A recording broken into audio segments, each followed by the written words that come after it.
Hi, and welcome to another edition of Probeline. I'm your host, Reid Haughey. We want to always thank the folks down at the Thrift Shop for their generous annual grant to GrassRoots that makes this and other programming possible. At Probeline, we want to give an opportunity for you to get to know the folks who are running for office a little bit better. And today we have the pleasure of speaking with Bert Myrin, who is running for City Council. Hello, Bert. Well, Reid, thank you. Thank you for having me. Yeah, I appreciate you taking the time. Certainly. Yeah.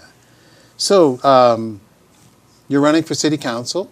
You've been on one 4-year term, right? Correct, yeah. And want to be reelected. So one term wasn't enough? You want to do it? You're signing up again, re-upping? There was a lot accomplished in the first term, but the 35 days before the ballots went out, which is just a few days ago, a month or so ago, the city manager resigned. And that's something that I ran on 4 years ago, and now the opportunity's come up to, I think, move forward on something that I had wanted to do for 3.5 years, and it just happened in the very end. But that opens up an opportunity, I think, in the city going forward. So part of your campaign the first time was, let's get a new city manager? That was one of the change at the top, yeah. Yeah. I think I spoke out for that, and others knew my voice was there, so when the time came for that change, they didn't need to count my vote. Right. The same thing with the moratorium. When the time came for that, they knew they could count on my vote. So I'm sort of predictable. Yeah, okay. So what, of your agenda, what's left and what's new? The what's remaining is still the community balance, the ratio of community to resort. And I think there's a big group leaning in for the resort. The chamber is paid to do that. The ski co is paid to keep the resort going. The money sort of flows to keep the resort going. And I look at my role as the voice for the community, which doesn't have a paid organization of people that go to work every day and say, this is what we're here for. We're here for the community. So that's what I was there for the past 4 years. That's my filter for a lot of decisions at council, and that's how they come out different than others sometimes. So how did you find your way to this community? High school in Carbondale at CRMS. Oh, really? So I finished high school, and then I've been away a couple times for school since, and here in Aspen ever since that. Wow. So you went to CRMS and went away to school and came boarding back. student, yeah, as a boarding student. From where? Jackson Hole at the time. So I learned to ski in Jackson, and was here through high school, did a lot of telemarketing at Highlands when it was a separate mountain, and came back and worked for the airlines, actually, Rocky Mountain Airways, Continental Express back then. Wow. In 1990. So I got to travel the world right out of college, and always came back here. This is the place. So where were some of the more interesting places that you traveled? I think the first thing you do as a traveler is maybe pick things that you can navigate. So it was the English-speaking countries. You start with Australia, Great Britain, some of the places where you could fly. You knew how to speak. You knew how to get around. Right. And then you venture into places where you can't speak the language, but you can get around, which is pretty much the rest of Europe. Then you venture into places where you can't speak or read, but you know how to get around, like Japan, where you can't match the characters up, but you understand how subways work, and you understand how mass transit works and how hotels work. And then eventually you end up in places where you can't navigate any of those things, like Egypt, or Egypt, I guess, was the big one. And you've been to all those places? Yeah, yeah.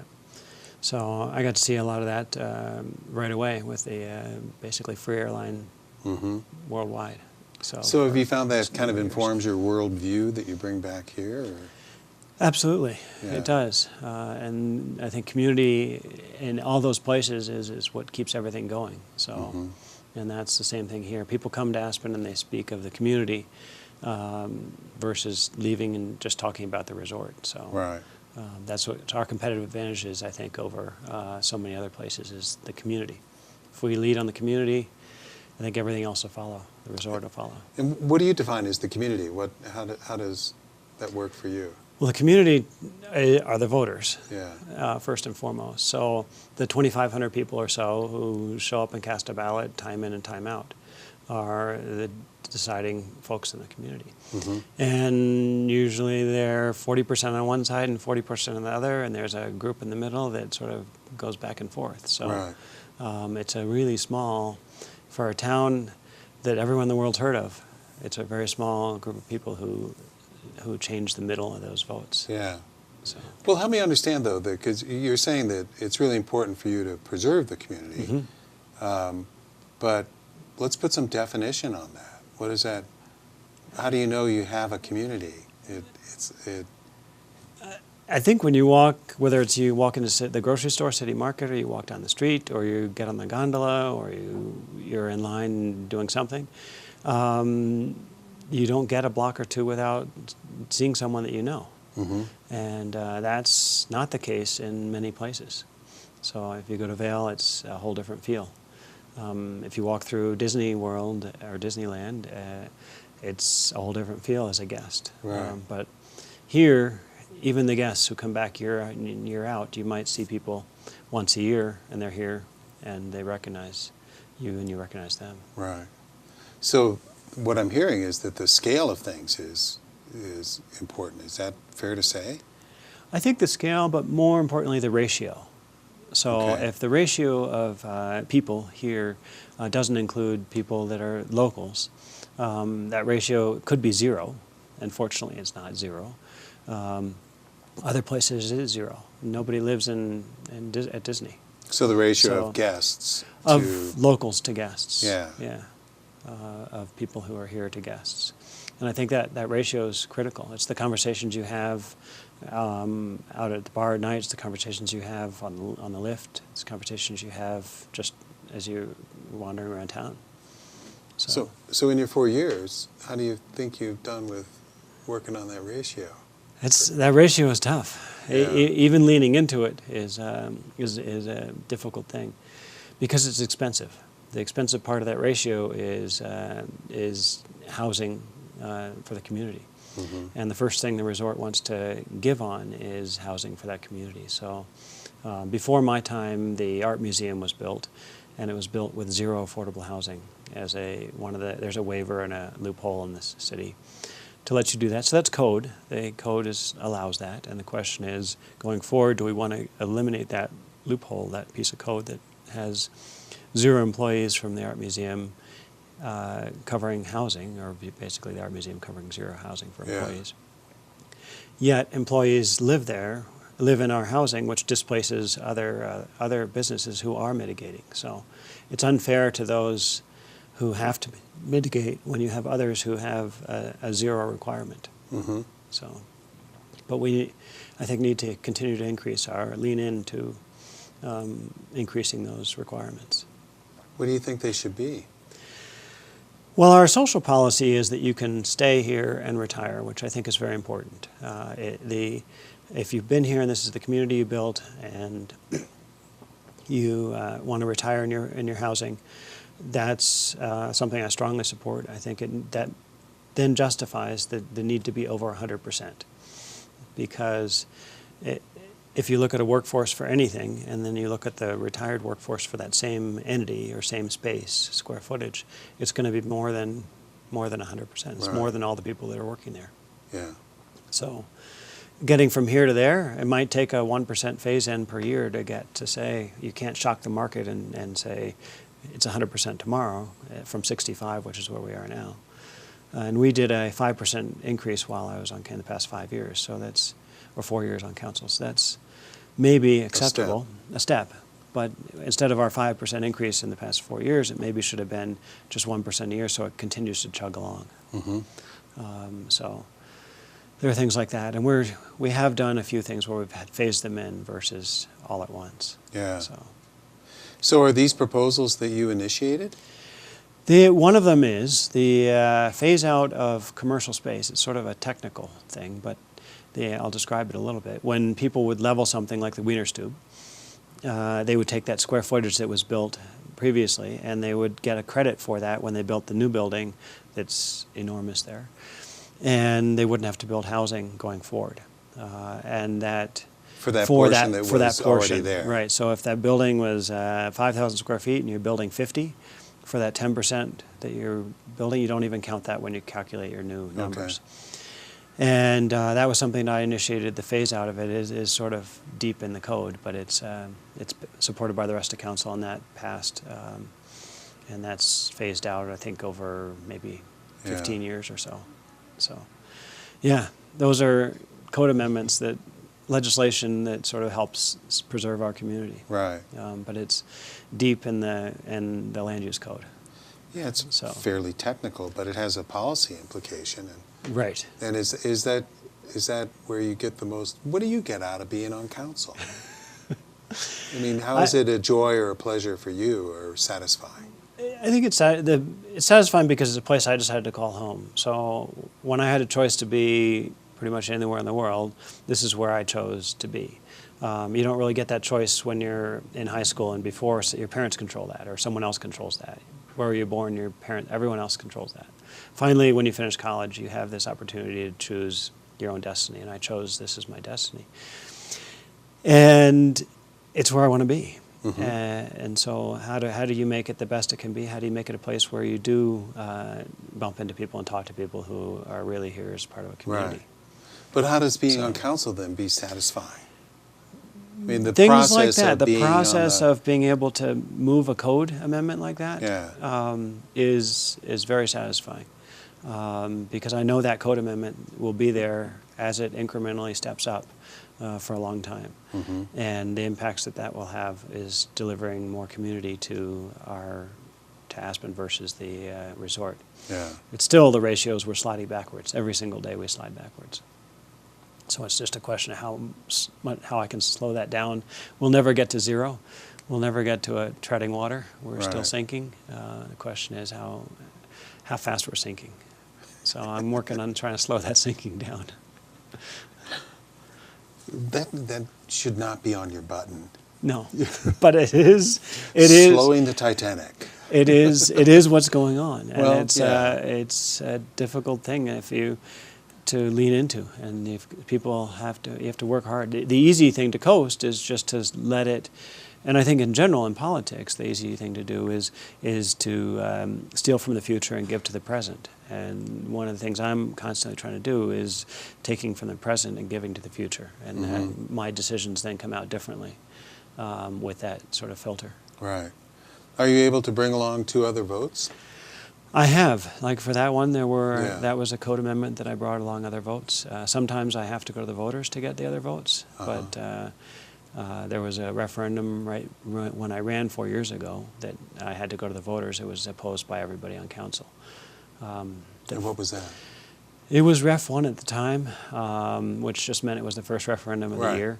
And what it did is it took away the final authority of council to waive housing, parking, Okay. height, and mass. Basically the 4 things that council was giving to developers every time. And so the easiest thing of those 4 to give to developers was housing, a waiver. Because it doesn't come on the city books, it doesn't go off the city books. When someone walks by the building, they don't see if there was housing mitigated or not. So the first thing often off the top with a negotiation between the city and the developer was housing. Plus, it's expensive. Plus, it's expensive. So it's Yeah. a lot of money that could be waived, and it didn't come in on our books or off our books. And so it was often that happened. And so the voters said, if council can still waive housing, or those other 3 things. But if they do, then it needs a check-in from the voters.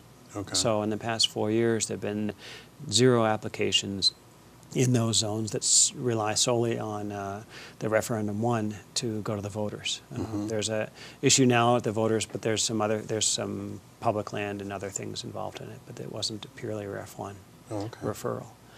So what's happened is shortly after that happened, the council passed a moratorium and then rewrote the code.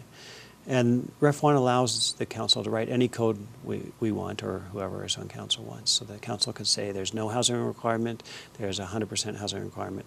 But whatever they write, whatever council writes, is applicable to everybody in that zone, rather than the previous process, which was you write it and then you negotiate something at with every applicant. So that your sense is that made the code requirement where it stops as opposed to where you start the to conversation negotiate. starts. Yeah, it does. And it gives the code teeth. So it gives the council the backbone to actually say, this is what we mean, and we actually mean it. And if we don't mean it, we'll change it for everybody. We're not just going to change it for one. Right. Because it's very difficult when you spend the time in the room with the applicants, you start to like the people you hang out with. And as you start to like them, you want to give them things. And that's what was always the gift that was given was more height, more mass, less parking, and less housing. So. Oh, okay. Yeah. So that was a huge fix. How much time do you think it takes to be a town councilman? I mean, there's the meetings, but what else? How all-consuming is it? Well, I wish you asked the question of how much time it takes to run an election during while you're on council, because it's 100% of my time right now. Yeah, right. It's 100% of the time. Yeah. During council, it's probably 20 hours a week, maybe a little less. It depends. We meet twice a week. We meet Mondays and Tuesdays almost every week of the year. There's a few weeks at the end we aren't. And then we add in a couple of meetings to those on later in the week, maybe once a month, for a snowmass meeting, joint meeting with the county, or something like that. So. And then, do you work outside of being a council member? I do. I have a real estate license, so I've been on council about 15 quarters. Yeah. Almost 16 quarters, but 15 quarters, and closed on listings, real estate licensing, about $1 million a quarter in the past 15 quarters. Oh, okay. So that I've listed. Not so much on the sales side, but on the listing side. Yeah. So about $1 million a quarter each quarter. It's interesting to be speaking to someone who is a realtor and then also taking a pretty hard-line position on council. It is, and I'm a licensed attorney as well in Colorado, and so I truly believe that without our competitive advantage is the community, and without the community, it's just another resort, which Vail owns plenty of, and there's plenty of those out there, and we can't compete on on just a pure resort level. We can compete because we have a community. It's interesting because then it's a sort of economic argument for no growth. Or little I growth. wouldn't say grow. I'd say no. I'd say it's an economic argument for the ratios. Yeah. The ratio needs to be enough people that are living here relative to the guests that it feels like there's community here. Great. And I don't know exactly what the ratio is. It's not 0. It's not 100% because there would be no guests then. But it's somewhere in between. Yeah. So we need to figure out really what the 2012 AACP suggested, doing a build-out study. Figure out what Aspen will look like. Translate that for me. So what does 2012 Aspen Area Community Plan? Okay. So the community plan is something everyone puts together, the Aspen Area Community Plan. The community puts together, where do we want to go? Right. What's sort of a big picture of where we want to go going forward? And one of the things in there was removed was a fixed housing requirement of 65% or 60%, a percentage they had, and then replaced with paragraph or two that said, let's figure out what it looks like when we're finished, if we ever get finished. Where do we want to be? And then maybe we can figure out what works from that. And so my goal is, and I didn't get it on this past 4 years, we have a top 10 list usually that we work on. This 4 years, it became a top 9 list because mine did not get in there. So my top 10th one was on the list the night before, and then the following day the majority council nixed it. But what I wanted on there was a carrying capacity discussion and a ratios discussion. So if we're going to build some dams, if we're going to build a new hospital, if we're going to build whatever we're doing, how do we know how much we need? And that we don't really have that conversation. We use some state data or some jobs data from the past, and we use different numbers depending on what we're trying to justify. So if we're trying to justify doing something like we need a lot of water, we'll use one set of numbers. And if we're trying to justify that we don't have a lot of growth, so we don't need to build more traffic lanes, if that's the logic behind it, then we use a different set of numbers. And I think we need to look at the whole big picture and just partner with the county and Snowmass and say, what do you need up valley of the intercept lot to sustain a resort, to sustain a community? And then partner with Snowmass and the county up this portion of the county and treat it almost as one from the intercept lot up. And so if you build a Limelight Hotel in Snowmass, you mitigate employees at the same rate as the city does, and if you build something in the county that's up valley of that, you mitigate it at the same rate. So there's not this artificial lines around spaces where you might have a different jurisdiction. Just get everyone on the same page in the drainage up valley of the intercept, and go from there. Do you find your fellow elected officials from other jurisdictions to be interested in that? Patty Clapper is a co-chair of my campaign. Yeah. The county actually did a build-out study recently. So they published a study that said, here's what this county might look like when it's full, based on the current code. So they just took the current code and fast forward, and here's what we could do. Yeah. I haven't looked at that. It was just a recent publication. I haven't gone through it, but I've heard that it's frightening. Mm-hmm. Because it just shows how much more there is out there that's just there by right. And if we don't lean into the community side and have mitigation that matches to keep us here, it's going to be difficult. Yeah.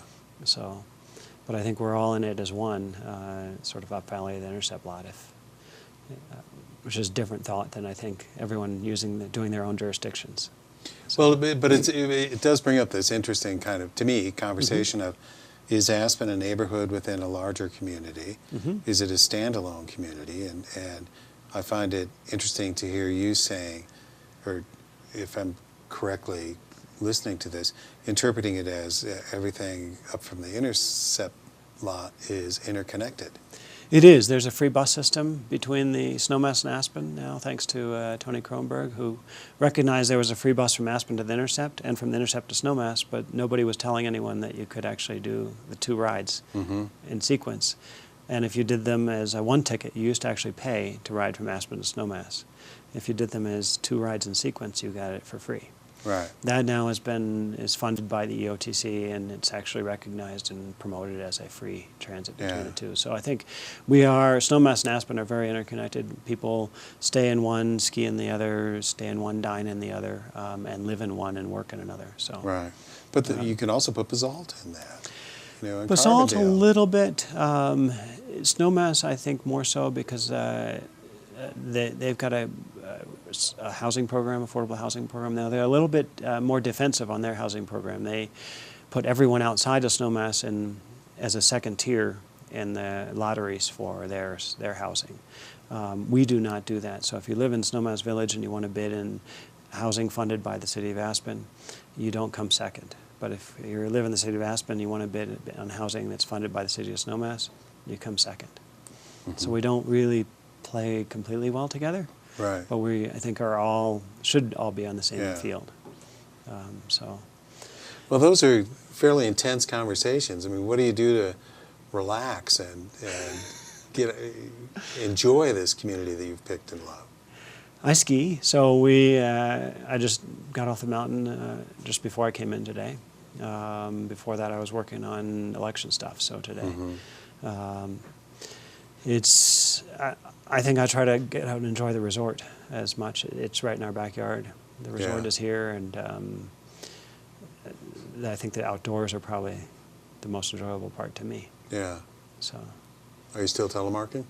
I still have I sent my Asola boots in from high school to whoever does the resoling. And I had them resoled, optimistically thinking I would go 3-pinning again at Buttermilk one of these days, and I have not been out since, but it's on my list. Well, I have to confess, and this is your show, not mine, that I threw away my Alpine gear 15 years ago. Okay. To force me to keep telemarking, because I was getting to this point where I'd go to the garage and say, I'm skiing with so-and-so, we're going to do the bowl. Exactly. I'm not doing it on my telemark skis, so I just got rid of my Alpine stuff. Yeah, that's exactly what's been the barrier for me to get back to. Right. And I demoed some of the newer stuff, and it felt more like alpine skiing almost. It didn't have the whole, so. It's still there, but you have a whole lot of control. You have a lot more control, right? You didn't. Yeah. So okay. I might get back to it again. So I've asked you kind of the questions I wanted, why did you run? What do you get out of it? Mm-hmm. How do you relax? What do you love about the community? And let me ask you, what would you, if you're reelected, you get 4 more years. Yep. No time off for good behavior. And then what would you like to see at the end of that 4 years? If I could wave a magic wand and I had automatic agreement from a majority council, or I could just decide some things. One of them would be phasing out the discount that we have for affordable housing for all developers. And it might be phased out at 1 or 2% a year until it's phased out And you're calling the completely. discount the lack of 100%. The lack of 100%. So Right. I think the framing of it right now is completely wrong. We have a 65% mitigation ratio, which means you might mitigate for 65 out of 100 employees.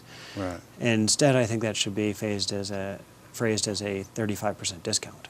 Yeah. And so anyone who walks in the door, we automatically give a discount to, yet we're in a crisis. It doesn't make sense. Mm-hmm. So, and we have a policy which is a good one, to house the retirees that have made the community the place that we want to move to. If not for them, there'd be not a place we want to move to. Right. So that's something I think over time that needs to be phased out. And it Yeah. might be 1% a year, and it might take 20 years, 30 years.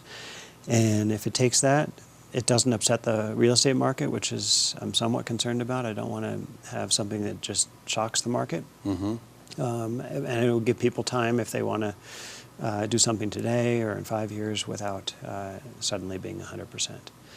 So that, I think, would be success. It would last much longer than the 4 years I'd be there. And I think just conveying that whole concept to the rest of the community and council, that the carrying capacity. Where do we want to be when we're full? Mm-hmm. Do we want it to be half residents, half visitors? Do we want it to be 1% residents, 99% visitors? And somewhere in there, I think, is the conversation that we haven't had yet. So Okay. I'd like to look at that build out and see, and have a plan of where are we going, how do we get there. That'd be a goal. Okay. So. Bert, it's been great talking with you, and we're out of time. But I really appreciate the conversation, and thank you. It flies by. Thanks much. All right. And thank you all for watching. Hope this has been helpful. This concludes another session of Probeline.